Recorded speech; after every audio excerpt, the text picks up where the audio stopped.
Good morning বন্ধুরা, কেমন আছো তোমরা সবাই? আশা করি ভালো আছো। আমি কিন্তু খুব ভালো আছি। তো সবাইকে জানাই সরস্বতী পুজোর অনেক অনেক শুভেচ্ছা।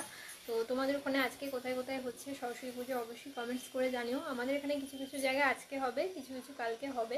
বেশিরভাগ জনেই আজকে করছে, কারণ কালকে তো 10টা কতই শুনছিলাম পঞ্চমী শেষ হয়ে যাচ্ছে। তো যারা এই সমস্ত বাচ্চারা দেবে সেই ঠান্ডা যাতে না লাগে সেই জন্য আজকে যেহেতু সারাদিনটা পাচ্ছে সবাই বেশিরভাগ আজকেই করছে। তো অনেকে কালকেও করবে। তো যাই হোক, আমাদের আজকে ও বাড়িতে পুজো আছে, তো মায়ের ওখানে যাচ্ছি, রেডি হয়েছি। আর এই যে তোমাদের দাদা, দেখো।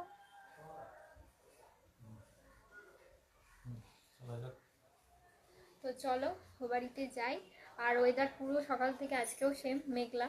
তো দেখা যাক বেলায় রোদ ওঠে কিনা। হালকা একটু রোদ উঠছে, আবার কুয়াশাও রয়েছে। তো চলো, যদি আজকে কোথাও যাই অবশ্যই তোমাদের সঙ্গে শেয়ার করবো সেটা। তো চলো, তোমাদের আজকে কি প্ল্যান, তোমরা কোথায় যাচ্ছ, তোমাদের ওখানে কোথায় কোথায় সরস্বতী পুজো হচ্ছে অবশ্যই কমেন্টস করে জানিও। তো চলো, এই আর কি।